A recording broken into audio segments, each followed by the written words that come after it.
Hi, and welcome back to On Guard Cigar Salon. I'm Mr. Kristofer. I'm Graylin Thornton. I'm Bannon. And I'm the Cigar Pig.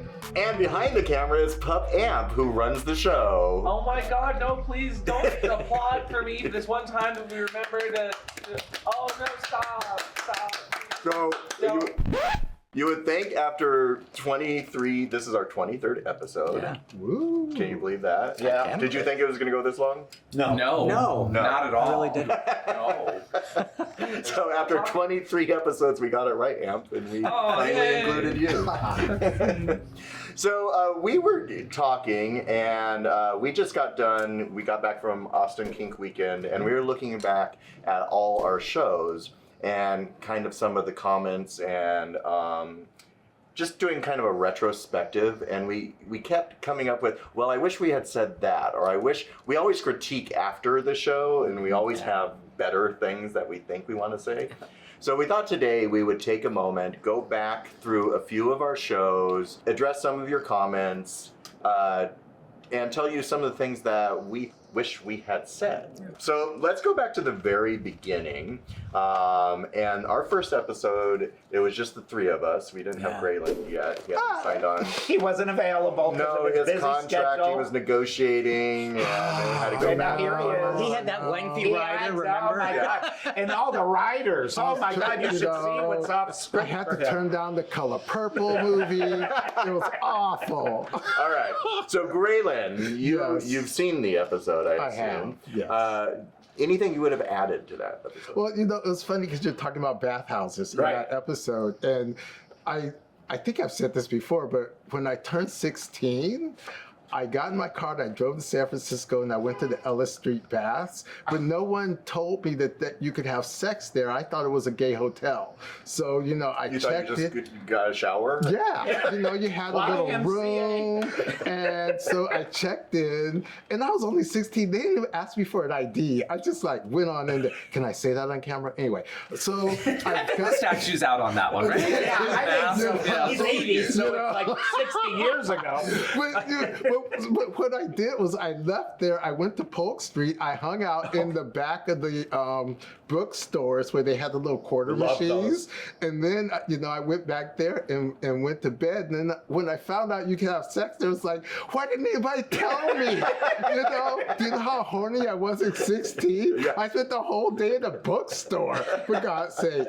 But then I started working at the Bathhouse, the Water Garden in San Jose. And at that time, it was what you would think a bathhouse would be. It was dark, it was dingy, there was sex everywhere, it was glorious. It was everything I wanted. So in you sex. made up for the first time. Oh yeah, and I was working there, and I asked, you can't have sex while you're working, obviously, but it was a great place to learn, and I loved it. And then when AIDS came around, they changed it, and it became more of a country club. But Right, now I have to say, you were there when it was a little bit sleazy and dark. it was very sleazy and dark. When I used to go, and I used to go almost every Saturday afternoon, it was pristine. Very clean, great rooms, great steam room, huge steam room. That's because Graylin wasn't working. And I'm wondering. And But was anyone having sex? Yeah, they were. In- In an Olympic-sized pool. Yes. The Beautiful. pool was always It was there. absolutely beautiful. It's too Yeah. bad it closed. Yeah. But I know I had the clean time, but I was never there during the sleazy time. you guys have no idea how terrible bathhouses are nowadays. Like, there are a few nice ones, yeah, I do. but You know, have, well, I have to say, I loved the, when I lived in New York, I loved the Wall Street Sun. And even you said, oh, that was great for Did you go to the sleazy. Hollywood spot? Yes. And, Yes. with the staircase? Yes. Right. Oh my God, you could come down there like, And it had a you're DJ. Norma In Desmond. your short shirt. Exactly. Do you If you know, fold up a little bit but do more. you know, in that one in Hollywood, there was a poster of Cher and Greg Allman when they were married and they toured for a brief time. That's a very desirable poster now. And when they closed, I always thought, God, I wonder who got that poster. So, and see how you guys talk and light up about the Bathhouse? Oh, yeah. This was our most viewed episode, probably because YouTube algorithm didn't know what we were yet and used to share our channel. But yeah, I'm glad you are able to pipe in now for Thank that you. first episode. And one of the things that came up during that episode, we ended up talking about the bars. And I kind of implied that only gay men went to gay bars. And, you know, we know that that was not entirely true. I didn't want to make, you know, it appear that women were never in our bars. There were women that were in our bars. Not a lot, necessarily. But I did kind of imply that only gay men went to gay bars, which was Sure. mostly the case. Yeah. But I didn't want to insult those women. We did invite into our bars that they weren't But in the attendance. women that were in those bars at that time were very respectful of the Absolutely. bars. Oh, absolutely. So I used to take a girlfriend with me to a gay bar in college, but she would bow out about 10 when she knew I was going to go hook up with people. Oh, She would be yeah. like, okay, now it's your time. Yeah. Go have your sexy time. And in the leather bars, it was a lot of, you know, leather women that Yeah. we would invite in that felt very much like part of us, and they were extremely respectful of our space. Oh, and let's be honest, the leather woman and the lesbians are the ones that documented everything at the beginning. You guys wouldn't have any history. Oh, absolutely. Gail You are Rubin. absolutely right. It's When I do my looking into the history, the lesbian sex mafia was always like Yep. the big one that always had like the first documentations of some meeting that was between everybody. Yeah. But the lesbians actually had their own bars back then, too. I feel that has gone away. Yeah, they have a hard yeah. time maintaining a bar. Yeah, In I San- only knew yeah. of two. Yeah, San Francisco had 2, 3. The cafe used to be a lesbian bar. but if you think about how many the gay men had compared to Right, what the it women was like- had, No, of course. It was unfortunate. They needed more spaces than they had, and right today I wish there were more women's bars. Me too. I got to give a shout out to what Amp was talking about. Because, you know, I was always working in healthcare at the very beginning, as everybody knows, blah, blah, blah. But it was gay women who came out. They were organized to protect the abortion clinics when people were trying to protest. And they all showed up when the crazy right-wingers used to show up to our funerals doing HIV. And you know what? It was all a lot of lesbians who came. The right wingers showed up to our funerals doing HIV. Is that what you Well, said? when people were During during HIV. No, during HIV to protest and to attack us, and it was women who showed up who were very organized at abortion clinics. So it goes along with what you said. Yeah. They were always the responsible ones in our community. All right, let's jump ahead to imposter syndrome, which also kind of struck a nerve with a lot of people. Yeah. A lot of people have this feeling of imposter syndrome. Is there anything you wanted to add to that? One of the things came up about how to learn, as we talked about people that feel like they have imposter syndrome. Right. And one of the things that I wanted to add that I thought of later was if you can find, if you want to learn how to dom, find an experienced sub. There's nothing wrong with a sub who has 20, 30 years of experience and a brand new dom. You don't have to be, have all of it in your head before you begin. So you have this sort of negotiation with this person to teach you from that perspective. Yeah. Ironically, I had somebody just recently ask me, can you teach me how to, I want to dom more, how do you dom more? And so we were playing and I was subbing for him, trying to give him the courage to dom, and I'm like sucking his dick. And he's just quiet, doing nothing, and I'm like, stop sucking. I was like, this would be the point where you'd say something like, good boy. Or offer some sort of Or grab your head and go, or take a little control, a little. open that throat. Ouch. I don't know about that. So you can teach from the bottom. Absolutely. When I was new, I played with a lot of experienced subs who taught me a lot. And I am very grateful that they were willing to take this kind of newcomer. Yeah. Now, I have to say with the imposter syndrome episode, and I think I mentioned it once in the first ones, on this whole group, I am the imposter because Amp is plugged into the community in a very high way. Graylin, Race, and Sir Kristofer are superstars in the community. I am not. I am, I worked in healthcare and queer health since 1980, have been on numerous boards that served the community. But in terms of the grassroots leather fundraising for this, or just out in the communities, that is more you guys. Okay, I am more of an attender. I buy the ticket and stand in line trying to get into events they run. I'm gonna But how do you think we pay for things? People that buy tickets. I'm going to push back on you. And the reason I am is that you're equating being sort of a valid non-imposter kinkster with doing specific things in the community. No, you're kinky as batshit. And you've been in the scene for decades, and you've been doing this stuff. That is representative of our scene. So stop saying that. Yeah, and I'll push back because you're representative of most of our audience. Yes. So that is the point of view you're coming from, which is makes it like 10 times more valid than Well, no, you that's being a not. title You holder definitely or- represent the baby nurse. Baby nurse. I mean, You've done more than half the shit. I think he's done everything at least once. Because I've heard a number of drugs I've never heard of from this one over here. But I wanna piggyback on something Ray said, but in an opposite way, because I think that the best way to learn to dom is to sub. Yeah, sub, yeah. And I say that to men all the time who come to me because No, I I could did that never too. sub. Like, I want to learn to dom. I want to learn to flog. I want to learn to single tail. And I always say, well, then you need to have it done to you so that you know what it feels like, and that'll make you better at it. Yeah. But then I get the whole like, I will never do that. And it's like, well, then I will never play with you or have anyone I know play with you because you have to learn to do things, and that's the best way to do it. And I think that goes into probably our next topic, toxic masculinity, a little bit. Because lots of people view being the dom as being the masculine role. And so people are hesitant to do that. So I don't know if that's imposter syndrome or toxic masculinity. I was one of those people. Yeah. I was one of the doms that would not have subbed. Oh. I am. I'm admitting. So maybe that was a little toxic. I don't know. But I was one of those. I came out as a dom. I'm not going to sub. And you are correct. Now that I am a switch and I sometimes sub, I am a better dom. I was a pretty fucking good dom before. But I am better now that I have subbed. Right. So I started off as a sub, but I knew that I would end up as a dom. I thought it was a road that you went through, and I thought, well, this is where you start, like and training then you'll go wheels here. and- Yeah, it is. It's kind of like training Why did wheels. you think that? Because that's what I read, and that's what I saw. Also, with the in people our around day, me. that was the pattern. Yeah, So that when you was. were young, you started off as a sub. As you got older, you naturally Yes. went into this dom because Yes. people viewed you as you were older as having more experience. You look like the hot daddy. Yes, you look the like, experience. You look like the role, so you had to take on the role. Yes. And I think often I would get kind of called out because I didn't sub before I became this dom that, tried to. We get push- it. Yeah. You're amazing.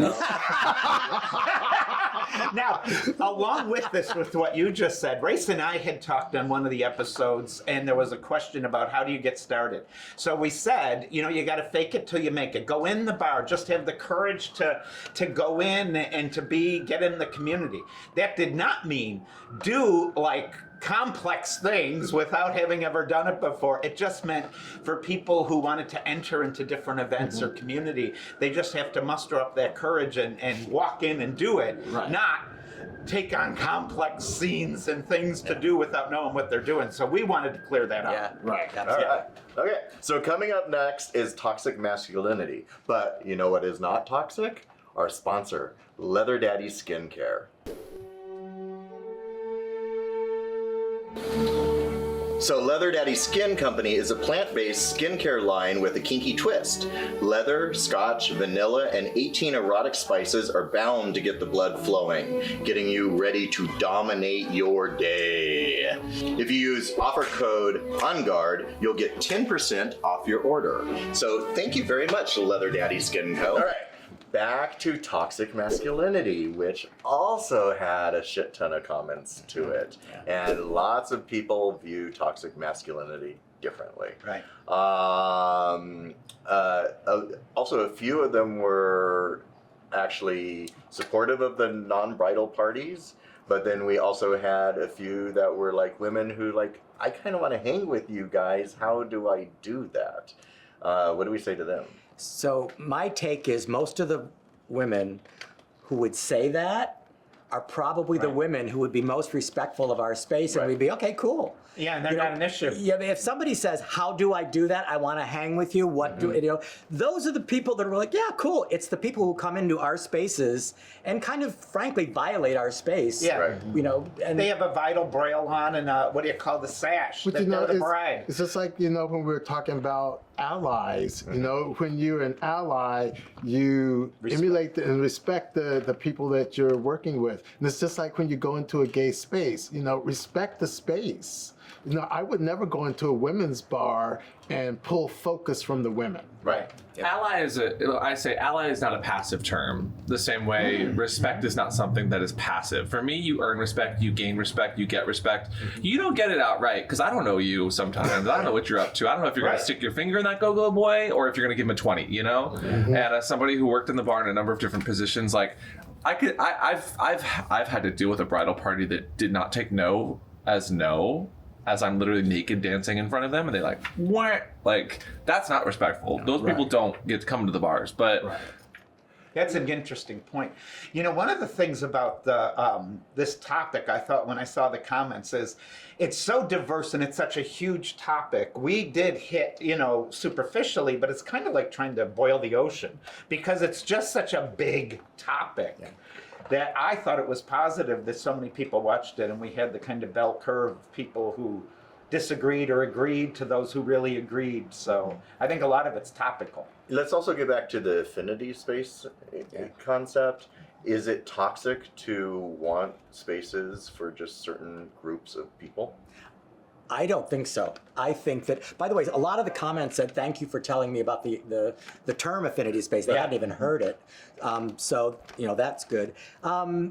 No, we absolutely deserve our own spaces the way everyone does. Everyone does, yeah. There is a time and a place for affinity spaces. For those who, don't know, again, affinity space means a space of commonality of certain people. So let's say a gay men's space is an affinity space. And then there's other times when we mix, and there is time for both. But the assumption that this hyper-inclusion where we always have to be mixed, there is no such thing as an affinity space, is going to ruin the culture. It's going to ruin all of queer culture if we don't give each person their space when they want their space. And also to that, imagine coming out in a space that's seen as an affinity space for straight het people. It's not going to be comfortable. Right. Like our world is built for straight people inherently because that's the norm. But having those spaces where you can be yourself, whether you're trans or bi or gay or lesbian or any part of under the sun, you need a space that you feel comfortable to be yourself, so you can feel comfortable about yourself outside in the public and other spaces. That's the part that people don't understand. We're not trying to be exclusive. We're trying to have a space for people to feel comfortable to learn about themselves. They're still figuring it out. So if we don't have those affinity spaces, people won't have the comfort to be And I saw themselves. this happen just a couple of weeks ago at the Powerhouse Bar. It was a crowded night, all men basically, shirts off, on each other, probably groping and doing stuff. And these three women in sequin tops and giggling and pushing their way through the crowd, tons of perfume on. It ruined the vibe going through, and they were not self-aware. And I think there was an episode of Sex and the City where the four main characters went to a gay bar. They went to a circuit party, and because they felt safe. And I think that gave a nod or it gave go to gay bars because that's a safe space to go. But you're actually ruining the environment for people when you do that. There's a safe space for you to go to also feel comfortable in our culture. Sure, Right. there's lots of bars that are having RuPaul night where that's appropriate. Yeah, they were coming from a RuPaul night at the bar across the street. Probably. It was Oasis. Yeah. It was a RuPaul girl was in town. So And there's that nothing wrong could with be going to that. Support the dolls. Pay the dolls. Right. But don't ruin the sexy underwear party that you're not wearing underwear to and also is not for you. Right. It's kind of the vibe. Yeah. You know, and when we're talking about affinity spaces, I just want to insert this.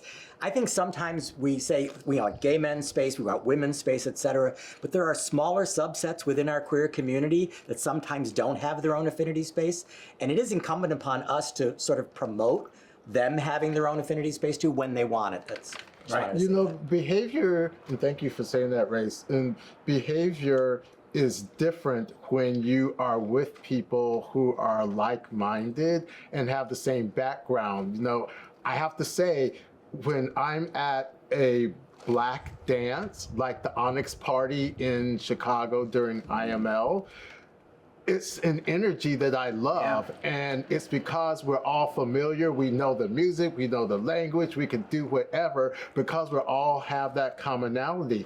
Although, you know, there are white people there, they are still listening to our music. Right, and we're the focus, it's our space, and we're allowing you to come into our space. Yeah. But if we decide that we don't want you in our space, you have to go. So That's not toxic. No, it's not. It's not. I don't think not it is. toxic. Well, you know, one time I had a discussion with a woman who says, you know, but I do like to go to gay bars and this, and I think it's fine. We feel safe there. And I said, so if you feel safer in our space, you don't feel safe in the white heterosexual one, how do you think a gay out male feels in that white heterosexual space? Yeah. You know, so think a little bit about what you're doing. Or how, you know? how do you think we feel about you being in our space? right. Because now we don't feel safe. Because you're running around and Yeah. we have enough heteronormative that we don't need you in your bridal veil. Oh yeah. I got involved in a social media discussion recently, and it was around consent and consent culture, and the fact that sometimes gay men, when they're in an all-gay male space, have a slightly different consent paradigm Yeah. than in other spaces, and rightfully so. Yeah. People, you know, other people have issues that we may not necessarily have around how we navigate sex and consent. So the moment somebody comes into our space, we have to readjust all of that Right. to kind of abide by their guidelines, and therefore we have to sort of rein ours in, and that can be uncomfortable. To that point, and I like that you said discussion online because that's not what it usually turns into. People online are not good at discussing. Discussion. People online generally are very bad at that, but the discomfort that comes into the discourse online does not make something harmful. Right. If you are uncomfortable about something, if you're uncomfortable with people in leather at Pride, if you're uncomfortable with people online like wearing diapers and fucking, like, there's so much discourse that is about discomfort, not harm.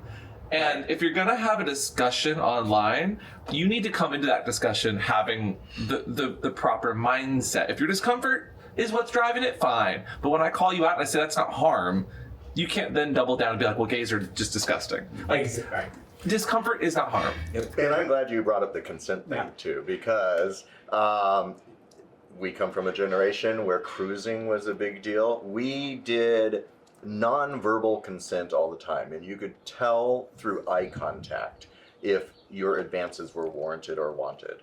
And I can't tell you the number of times now I'm at a bar where like a puppy will come up and like, can I hug you? Are you okay if I touch you? And I'm like, yes, yes, it's okay. You're not putting your fist up my ass. Just give me a hug. Can you give me a look of sexual advances that you would like here? Yeah, so somebody's approaching you. Go. I'm sorry, I can't see behind your tinted glasses in the dark. Are you looking at me? But you know what I mean. Yeah, I do. And I hate to use the word implied consent because then that brings up like the rape culture and everything. But we did have, much like flagging, we had a way of knowing this guy wants me. Yep. And There's a language. This is And it shows language. when those people online don't know the language because they'll be like, well, that wasn't consensual. It's like, well, and that's because they're only online. Right. You need to go out and socialize and learn these things. But you know, our cues were much more than just verbal. We actually did some touching. You know, you knew how to walk by someone and let your hand graze their leg. Or if you're talking to someone, you know, you rub their chest slightly. And you could tell from their reaction if you could keep going or stop. And I think that's where the whole consent thing takes place, because we knew where to stop. We knew where to say, okay, you're not into this, so I could go away. If you did read the language wrong and you did touch someone inappropriately and they said stop, you stopped. Yes. Right. You're like, oh, sorry. And you didn't get insulted. And you weren't insulted by it. Right, you were just like, oh, they don't get it. And, and the other person handled it. Like, I've been in situations where, someone kept going. I handled it. I didn't need to go tell anyone. Right. I didn't need to go online. I let them know that that was inappropriate and they couldn't do it again. Yeah, you didn't drag the bar for filth. No. Because somebody. No. Right. Insert gay bar. You let somebody talk to me in the bar the other night. Exactly. Well, that's why when we were at Gear Up, I felt so bad for that young kid who was there. It's a whole event that's focused on just gay men. Having sex. Right, and sex. he was like, but I'm afraid to really even talk to anybody because I don't know if they have the consent to talk to. I thought, oh my God. There is a certain level of like people that go to the bar and they are also so socially awkward that they go, I would like to fuck you. And there is a level of like, good for you. This is not sexy to me, but I appreciate that you are asking for consent to fuck me. And you know what, Amp, in the 70s, we would have been, do you need medicine? Are you okay? Or you got poppers? Okay. I feel like we've moved away from toxic masculinity to our next topic. Our next topic, which was, we did it at Gear Up, and thanks for bringing that up, sex party etiquette. Oh, yeah. So that was a great segue into There you sex go. party etiquette. Question. yeah. Is it sex party etiquette to just approach someone in a bar and say, I would like to fuck you? Sure. I mean, it's direct. It may not get you what you want, but it is direct. But don't get offended when they say no. So one thing that I wanted to talk about, which we didn't discuss there, is photo policies at sex events.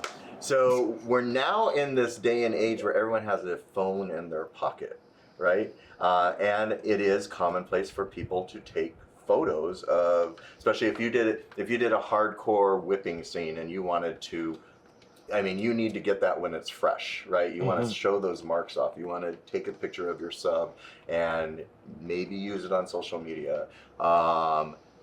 Should that be appropriate? Do you?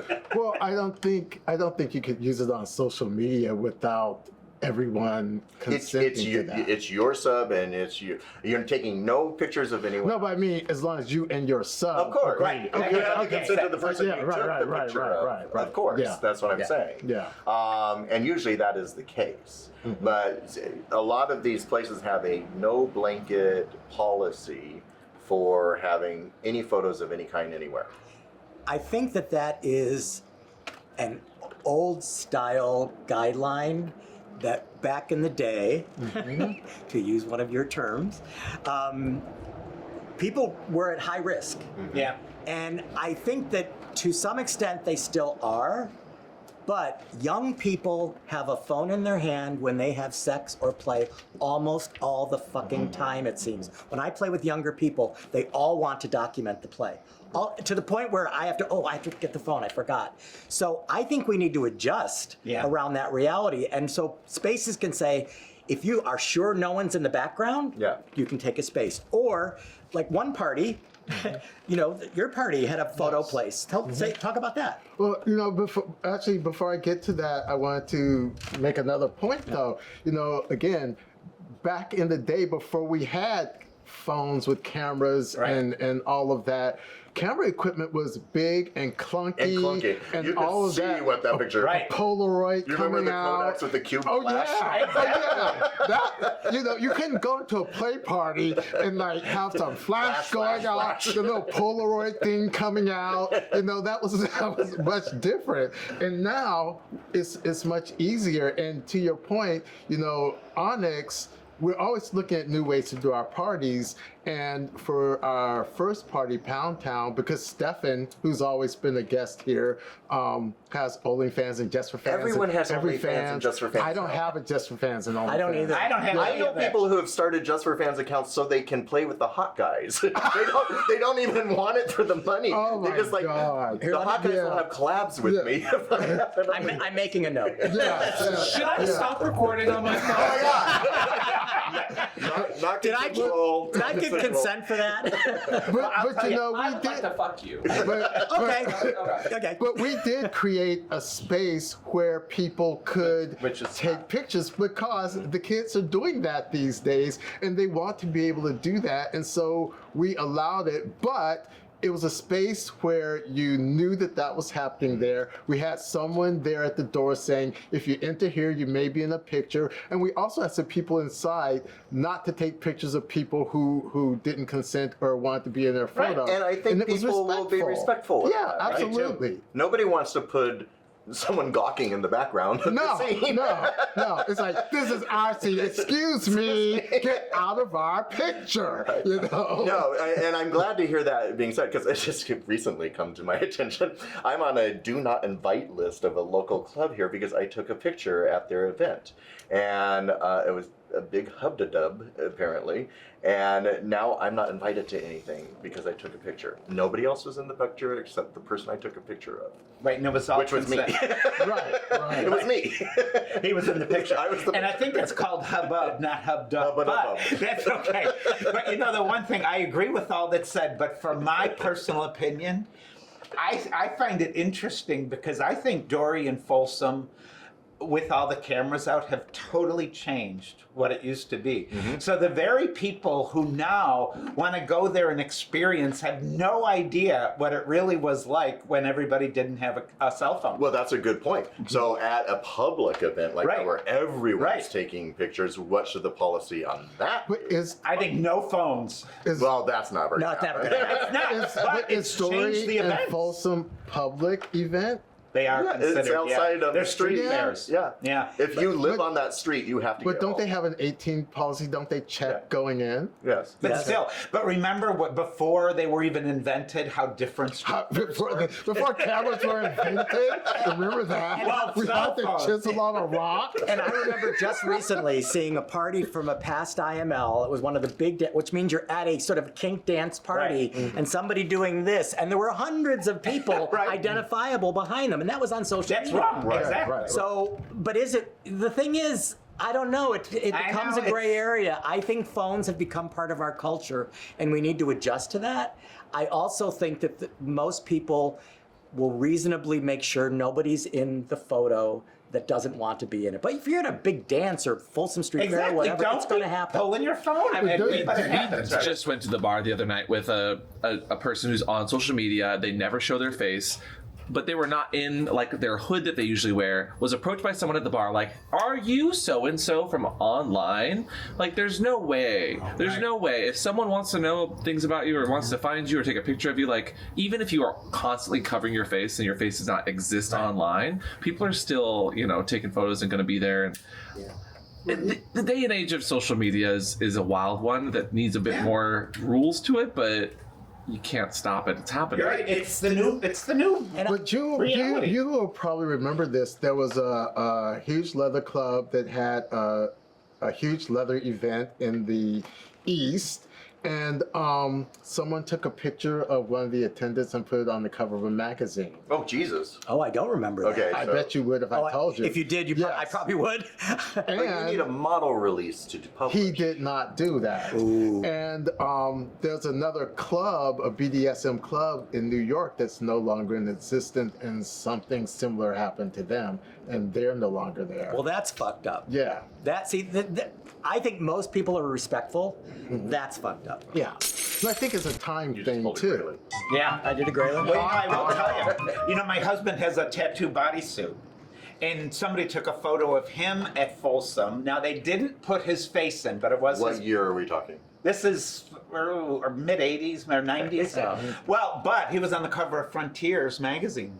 But it's the tattooed guy. Now his face wasn't in it, But still, even though I think that's okay because his head and face was not in it, but I think they purposely made sure his face and head was not in Because they it. didn't have a model. Right, because they were going to use the image. Sorry, no one on YouTube knows what Frontiers is. Frontiers is like Gloss magazine. It's like it's a local bar. It was rag. huge. Is Yeah. it still in existence? was. It is. It was, yeah. Is that gone now? I'm gonna call another one out. Kids these days nowadays don't know what gloss is. Glasses. It's still, you put it on your lips. Sometimes. No, not lip gloss. Gloss magazine is a local bar rag here in so. San Francisco that's distributed for free, and it tells you what the events are coming up. And Frontiers isn't every anymore? local community usually has something that prints the events of that community. Kind of like the Bob Dameron guide. Yeah. Oh, God. They don't know what that is either. There, who can live without a dammering? I know. It was this thick. And published once a year, so completely up to date. And everybody bought them. Remember that? It's true. Yeah. I've had so many. Oh, thank God for the internet. Because AMP alluded to social media discussion, Right. I think this is a topic that needs to be discussed within our scene. Yeah. Maybe you have a play party and you have a specific space where, like you do, Photos. for have photo. Or you have a policy of, if you're coming to this party, understand that phones are here. Please be respectful. Yeah. You know, I know that's not an absolute kind of guideline, but maybe that's the direction we're moving in. I think they At have least- to evolve. I think they might need to evolve. Yeah, we're in this weird period. Like you said, it's the Wild West. Only because people online are not looking to have a discussion. They're looking to cancel, get clicks. Like all the time, whenever someone uses kink or BDSM to cause a stir, it's not someone within the community. It's someone in bad faith. And the second you try to actually have a discussion with them, they don't have facts. They don't have a nuanced discussion. They have a, no, you're wrong, because I have more likes on this post than you do. Oh, but you know, for our last Onyx party, we do it with the Pedal Pups, and there's this big contest, the best bottom contest, I think Stefan calls it. And so we allowed photos during the contest of the people in the contest, Good, and yeah. they knew that was happening. But for the Onyx party and for our own archives, we had the very best photographer that we could find. Keegan! Sexy kitten. Here Yes. he is. Yeah. Do I have consent to film you? I'm glad this was discussed. Thank God you're on good lighting right now. Yes. But we had him taking photos for us in the party. Yeah. And we let other people know, like, he's our photographer. You can't do this down here. You can do that in another room, but you can't do that down here. So we had That's our smart. own photographer there. Yeah. All right. Since you brought me into it, Yeah. Oh, okay. Speak up. So I they will can- just say I think that it's very naive to assume that people are thinking about other people's best interest in mind. I Right. think that's why you hire photographers, because photographers often understand consent and understand Yeah. the Lighting, well, lighting and other things. The complications of, oh, that person is a teacher and their job is online. If they're in the frame, Right. That's a good point. they're That's a mindful very of those good kinds point. of things. That And I is don't good. think a person holding a camera up to take a picture of themselves and they happen to catch a couple of the people in the background and they're not aware of it, are thinking about the fact that, oh, that person might be in a profession where that could cancel their job. Right. Yeah, Yeah, no, that's that's a valid point. Yeah. That is part of the discussion we need Right, to have it around is. this topic. All right. So let's move on then to the very first drag queen we interviewed, Donna Sachet, when we talked about gay pride.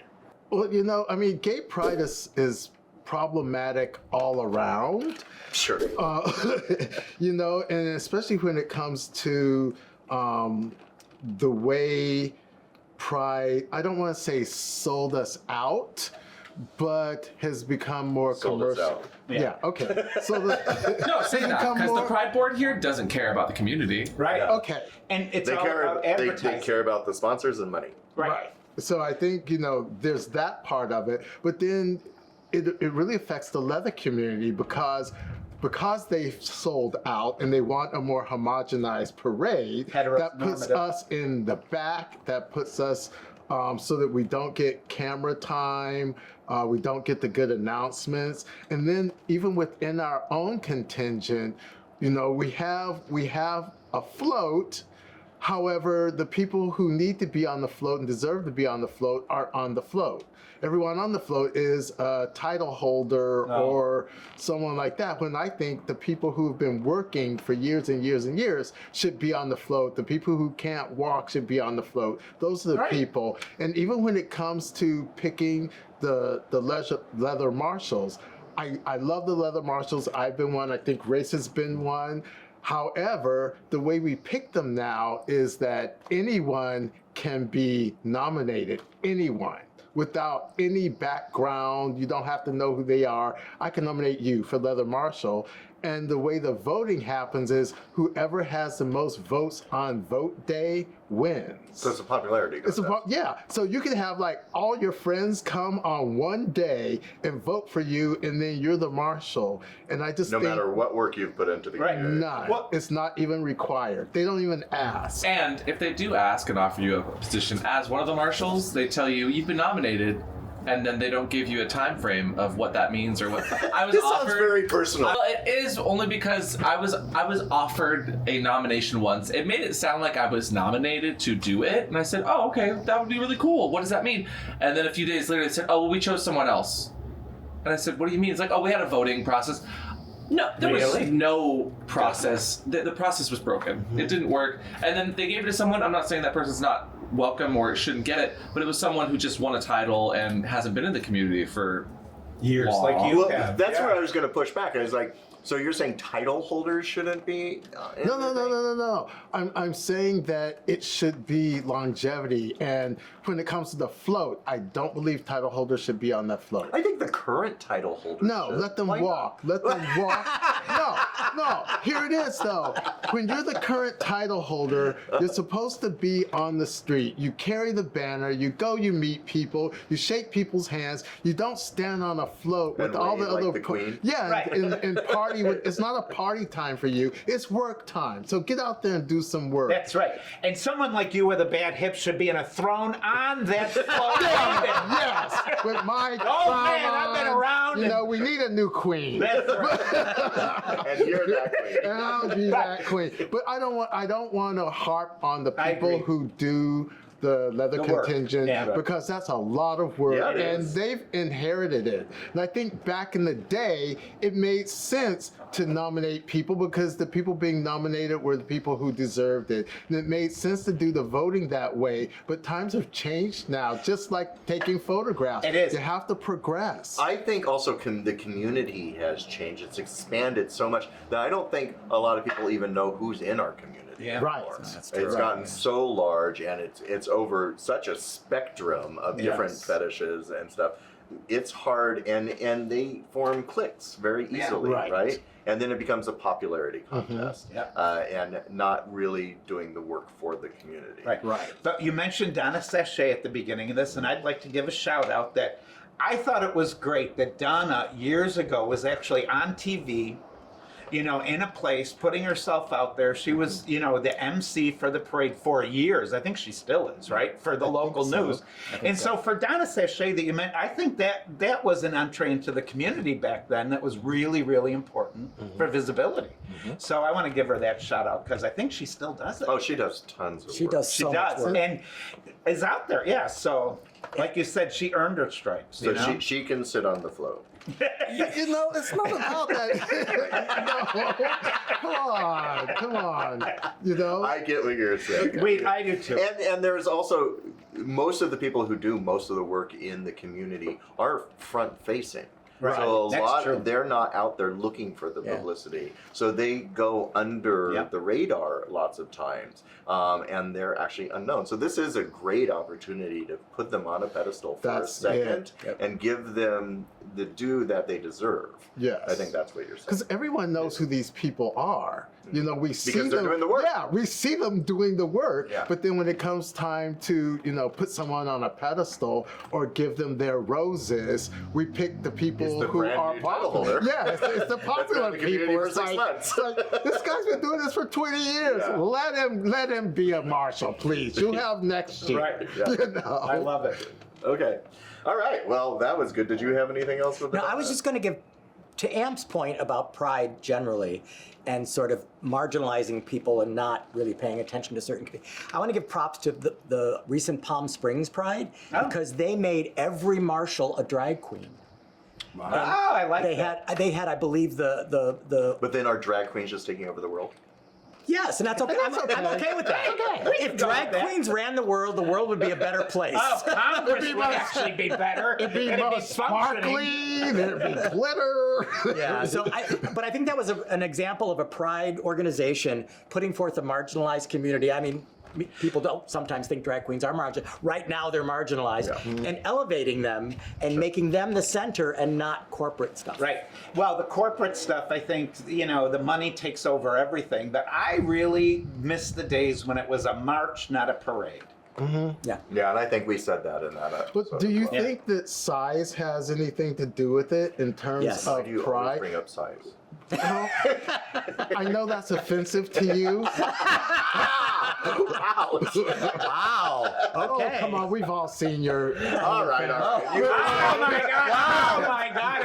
Okay, Graylin. whip them out right here. Let's judge.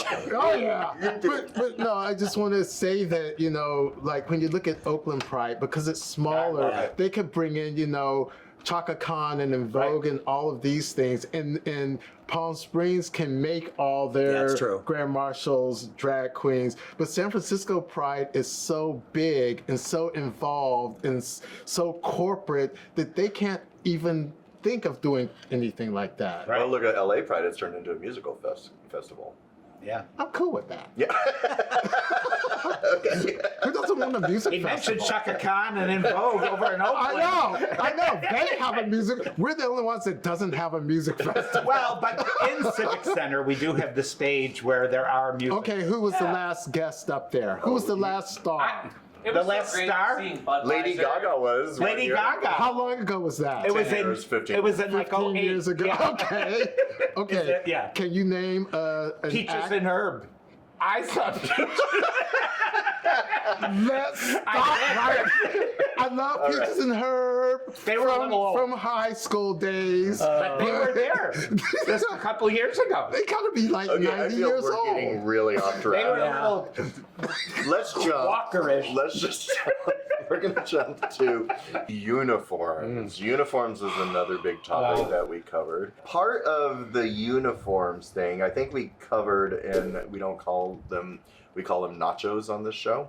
I think we covered the nachos thing pretty well. We did dive into the police uniforms as well. So a lot of people thought we were defending wearing police uniforms. I kind of wanted to show what the history was, because police uniforms were always part of a power exchange. Tom of Finland drew them a lot, so our generation kind of grew up with them. Also, part of that power exchange is someone having control, right? And I think the idea of the police now, whereas we were attacked by the police in Right, the 50s. all the time. So it is weird that we did hypersexualize them. I also think that this generation coming up is fearful of the police, and rightfully so. So wearing it, and I still see it a lot, especially in Europe, of people wearing cop and police uniforms, and I'm hesitant to tell them to stop, but I'm also kind of wanting to say read the room when you do it. Yeah, that's kind of my take. Because people are offended by it. Yeah.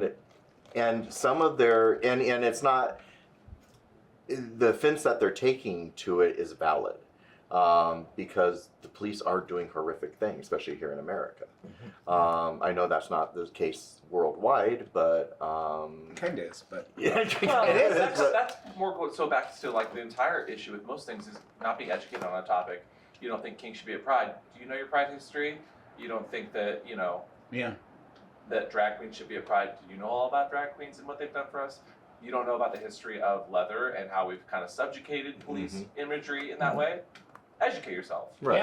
Yeah. Let me tell a story that alludes to your read the room. Yeah. I was at the Eagle with one of my best friends, and we were talking. We were in full cow. It was a big leather event. And he said, I was going to wear my leather police uniform. And then I thought twice about it. And we had this discussion in real time because it was a very hot topic at the time. And he said, I decided not to because I didn't want to offend anyone or ruffle some feathers for now. And I said, I think right now at this point in time, that was a good decision. Yeah. I said, give it a couple of years. I wonder if in a couple of years you can wear it and it will be better received. And we had this discussion. It was about reading the room. And he read the room and said, I'm not right now going to wear it. I might someday. Right. And we were just at Smokeout. I saw a lot of cop uniforms. Lot of them. Yeah. I was at Folsom, Berlin. A lot Europeans love cop uniforms. How do we come together as a community and say we can't do this, or do you? If you see someone or a friend doing it, wearing it? What do I you think do? it's. Go ahead, Peg. I agree with you. We have to read the room, and I think right now, for whatever the zeitgeist is in the community, it's not a good thing. But personally, when we were coming up, the police were far worse. We were paying them off. I knew 2 bars. We paid them off the vice cops so they wouldn't come in and bust. And it was more prevalent then. And I just think right now the zeitgeist of the community is that you're right. It's uncomfortable. People don't want it. But I think people are missing the point that we co-opted those uniforms and wore them just like we did during Vietnam. Remember, everybody wore an army shirt or something when we were way against the war. Oh, that's a good point. Yeah. But so or American flags, remember? And you were wearing it because you were saying, I am not a warmonger, but I am an American and blah, blah, blah. So anyways, I just think you're right. Read the room now. For me personally, I don't want to offend anybody. I just don't personally fully agree with their offense to it. I don't. Well, I sort of look at this as us taking the power Right, away it's from co-opting. the police. I don't wear police uniforms because I don't look good in them. But when How's I that see, possible? I know it shocked me too. However, but it's because I don't know how to wear them. When we talk about leather and stuff, knowing how to wear leather, I don't know how to wear a police uniform. But when I see someone in it, I don't think of the power exchange. I just think like, oh, that looks good on him. right. Yeah, I see that looks hot. great pair of boots I want to lick. Yeah, so I'm not even thinking the whole police thing. I understand where it comes from. I mean, Police for God, brutality. I'm black. So believe Yeah, me, you I get it, understand all of that. However, I do see the sexiness of just a person in a uniform. It could be a police uniform from Spain. I don't care. Right. It just looks good because it looks good. It's tailored and all of that. And that's what I'm looking at. I'm not looking at, what it means socially at all. I agree. All right. Anything else anyone had from the? I have a question for maybe the panel. When you look at formal leathers right now, or what people call formal leathers, the cuts of those shirts and pants also look very uniformity to me. Yep. But no one gets upset about that. Is it the insignia that goes on it? To Graylin's point, I think when he was talking about the design of some of our leather and our fetish garb, it's not just nacho, but it's law enforcement and military generally, and it's evocative of it. We do co-opt and appropriate that look because it does have a sort of power to it. And you're right, a lot of our garb does sort of evoke law enforcement and military by its cut and design. Even a lot of the stuff that the young kids are wearing who say they're against police and law. So it's kind of a gray area. Yeah, it is. Yeah, and none of this is black and white. Yeah. So and it's constantly evolving. So And that's why we have these discussions, And- especially with older and younger generations. And that's to Amp's point Yeah. again, the fact that we need to have discussions like this and not yell at each other Right. and not And saying, cancel each you're other. toxic. Yes. Yeah. We're like, No one learns. I've no one had this shirt for 30 years. all right. Speaking of traditions, let's end on the. We did an episode at Smokeout Live. The live shows are some of our funnest because we have a studio audience to kind of play against, and they bring us questions that we don't think of sometimes. And I think one of the questions that was brought up at Smokeout was someone concerned about the history of capping ceremonies. did you have any thoughts on this? You had thoughts on it at the time. I did, and I still do. This just came up recently. Somebody was saying, a young person, I need to know the history because I don't want to do it wrong. And I said, Right. you know, back in the day when I came out, yes, there was an occasional instance of somebody getting a cap from someone. It usually wasn't ceremonial, and they decided what it meant to them. But now there's this assumption that capping ceremonies are an old tradition that everybody's done forever, and that's just not true. I've never done it. No, most haven't. And it's fine to create new traditions, but don't then try to piggyback on top of what you are saying is an old tradition. Just say, I'm creating a new tradition, and that's okay. Yeah, and I just, there's a 30-year-old that I know just flew because Wesco's, did you know, Yeah. they're closing down. Yeah. Oh. He flew there and got 4 pairs of Wesco boots, and but he also bemoaned the fact that he's now outgrown all his leather, and he spent so much money in his 20s, and that now he's going to hand them down to someone else and make a big deal out of it. So I think it's great to have those traditions, I agree. and of course used leather is always the best, especially if it fits you like a glove. And if you haven't got Wesco boots, go get them right now because this they're is your last closing. chance. But what is a capping ceremony for people that didn't watch that episode? So a capping ceremony, it differs based on who's doing it, but typically it is a person or group of people bestowing some sort of honor on someone by capping them. Usually it's in terms of sort of authoritative sir, It's like you dom. made it into the leather community. And that's the other thing about capping ceremonies is very often it is the dom people that are getting the caps. Oh. And at least in my Like the experience. meerkat. Yeah. I happen to believe that we need to elevate subs as much as doms. It feels like a knighting ceremony. It kind of Yeah. does. Yeah. You are a dog. And I don't want this scene to ever be felt like it's run by doms. Because I think this is a team effort that everybody contributes to. And sometimes I think the capping ceremonies elevate the dom people more than they do others. And this is definitely run by Doms on this show.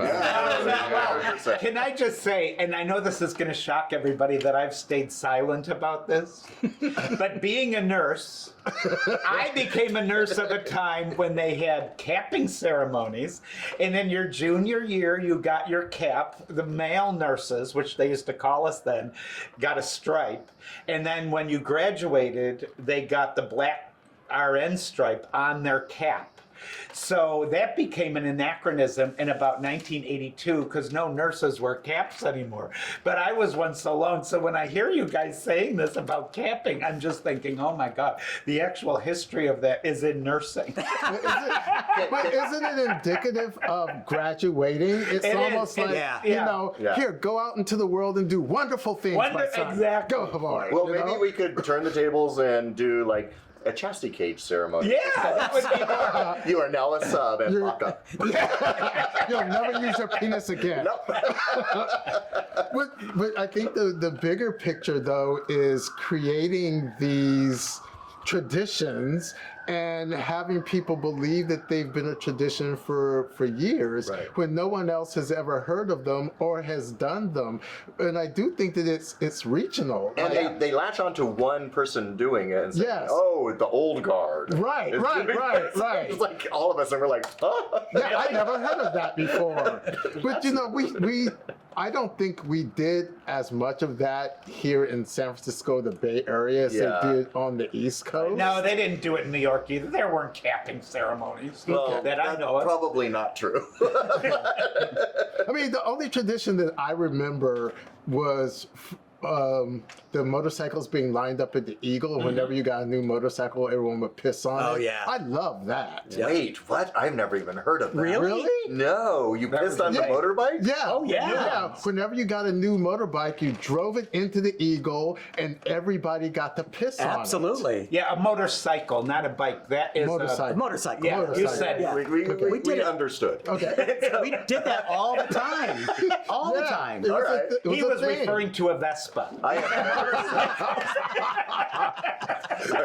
all right. So I think we have addressed Hopefully we've addressed most of those episodes, and please go back and watch. You can check us on it. We do change our opinions many times. But now I'm curious, now that we've done 22 episodes, what were your favorites? Did you have one particular episode that was your favorite that you liked doing? There's my sigh. Yeah, I have to pick the Tom of Finland episode that we did in Palm Springs. Everything about it was wonderful. You know, we got to participate in Palm Springs leather, which was wonderful. And then we had Dirk Daner on the show, who's the co-founder of Tom of Finland, and I got to share some of the stories that I've heard over years from Dirk with everyone, because he doesn't tell those types of stories. And because I've heard them, I wanted other people to hear them, because I know it really makes a difference when you look at artwork and where it came from, and our appreciation of it, and our appreciation of Tom of Finland and imagery and all of that. When you hear the stories of how that evolved, it makes a huge difference, especially when it comes to the artists, because the artists have stories that no one ever hears, but then when we hear their stories, it elevates the art and it gives us a better understanding. Yeah, that's great. That's good. Yeah. What about you, Race? My favorite episode was the Trans Men in the Kink Community episode with Mike Hernandez. Oh, Mike, Mike Hernandez was one of the best guests. He was funny, He was very entertaining, he was informative, he was representative, and he talked about the topic in such a friendly, conversational, reality-based way that I think he probably changed a lot of minds. Yeah. And I just found him I mean, we've known Mike for years, but he was just such an entertaining guest. And when you can present a topic that's timely and do it in a way that's friendly and conversational, and you can laugh through it, but also give good information, that's a great show. Yeah. Yeah, and lots of people responded to that one Yeah. and really were appreciative of it. Yeah. For me, I liked the Cleve Jones one. Cleve is a treasure. Yep. So much knowledge, so much history. Really knows how to bring people together and focus them on the topics that need to be focused on. I'd love to have him back as a second guest, especially as we're going back into these elections and how to mobilize. I think the youth get very stuck in what do we do? We're doom scrolling and overwhelmed, and that's part of their strategy, right? The Republicans are overwhelming us with stuff. How do we focus? How do we fight back?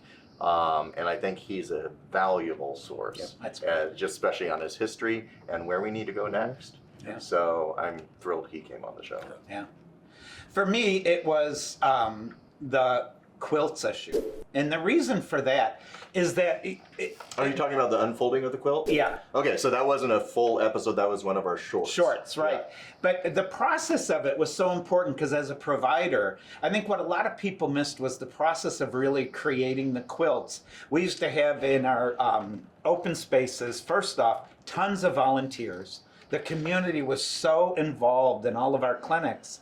And you know, it brought in families who never met some of the person's friends or even their partners. And although it was sad, it was such a positive grieving that there were two things that happened during HIV. One was that community-ness around people coming together and really processing grieving in a meaningful way that will last forever, which I really appreciate that Cleve has preserved that. But secondly, that it was a process when people were doing them that then rose over into the larger community or the community at large, just like a lot of adjunctive therapies did of, meditation and wellness. And a lot of people don't realize that during the HIV years, that's when a lot of wellness, nutrition, and focused on just healthy living actually came into old traditional medicine. And it was 100% because the HIV community at the time, when we had no effective treatments, people were exploring other things, and they really did work for a long time. So it was really important to me. You know, I don't know. There is a leather quilt, and I believe they call it a leather quilt that actually makes the rounds of all the big leather events now. Oh, wow. And it's growing, and it's clubs and organizations and maybe other entities. I'm not It's sure. separate from the AIDS memorial? Completely Yes. separate. Okay. I don't even know if it was inspired love that. by the original quilt or not, but now the leather community has its own kind of version, which is growing and is actually put up at all these big events, and people can look at the clubs and organizations. It's all this history, much the way the quilt memorialized a very rough Yeah, time. but so- But it's more We should look historical into that a in little that more. Yeah, it's that'd be not. great. It's not for people who passed away. Right, it's very different, It's yeah. history It's now, and that yeah. sort of thing. But I think it was inspired by maybe. Yeah. You know, did you realize that for our favorite episodes, we all picked things that were generational to us? Like, you know, I picked that's true. Daner, you picked Mike, who is, again, our age, our friend, we have rapport. You picked Cleve, you picked the quilt. You know, everything that we picked is Poor related. Stefan. Nobody picked Stefan. I love Stefan. But we love him. We love him. Okay. We love Buy it. his book. What about you, Amp? Did you have a Oh, favorite thank you episode? for asking. I appreciate your that. favorite? No. What's your favorite? Well, my favorite episode, now that you're asking, thank you for asking, it was the one where I got to test you guys on terms and see if you guys... Oh, you like the God. pub quiz. The pop quiz. I got to ask you guys questions on, and I think I did pretty well as well. But it was more topical. It was more topical to what's happening in today's day and age. Like, it's making sure that as you guys educate us, we make sure we educate you. Yes. But that's generational as well. I love you that. pick something, I'm in my 30s, so I don't know if that's generational to me, but but it's not generational for us because those terms were just like, wow. Maybe Yeah. we should do that again because it's been a little while. Yeah, we And could do there may another be one. new things that he could quiz us on that are. I didn't do very well. I mean, I feel like I know everything at this point, so You I don't Yeah, we do. know. I go to you for information. Oh, yeah, he now. knows. He knows it yes. all. All of it. All right. Oh, we got, Daddy, what's a skibbity? Oh God. So are those little bugs that they had in ancient Egypt? No, scabies. You get them when you go to the Oh, That's right. what it is, and you get that Right. rash Oh here, my God, and you go to the scratch. doctor, and they say, yeah, from... Those are actually all right, little bugs. all right. I'm gonna call time on this. I'm gonna call time. Skibbity. We're done. No, we do it that So, if you have comments about what your favorite episode was, or if you think we're completely off topic, please leave them down below. If you'd like to subscribe to this channel, please do. I think we're almost at 10,000, which is great. Oh, my God. Thank you guys, and thank you for your support. Anytime we travel around now, everyone comes up and gives us amazing support. Gifts. Yeah. And Support. gifts. Last Oh, time like the ashtray. Oh yes, We got this gave us ashtray. this beautiful Austin ashtray, pink which leather. is full of ash because And we our know how to ash cigars. Graylin over Our there. cigar... And there was a man and woman in Austin. Leather Heart Clan Yeah. is what they represent in Austin, and they gave us On Guard branded cigars, each with our names on them, and each cigar is in a different box. flavor. But it came in a box that had our Yeah. name on top. They Yeah. were wonderful. So Awesome. thank you for supporting us. It really means a lot to us because we do this show out of love, basically. We do. For each other. For each other, to support each other. Also, we do have a merch line where you can get these wonderful t-shirts. Please go to thesafewordshop.com and you can get an On Guard shirt. And of course, thank you to our sponsors, Leather Daddy Skin Co. and Mr. S. Leather for not only making us smell good, but look good, because we couldn't do this show without them. So thank you guys again. Thank you. Thank you, Mr. Producer. We're going to say goodbye. Goodbye.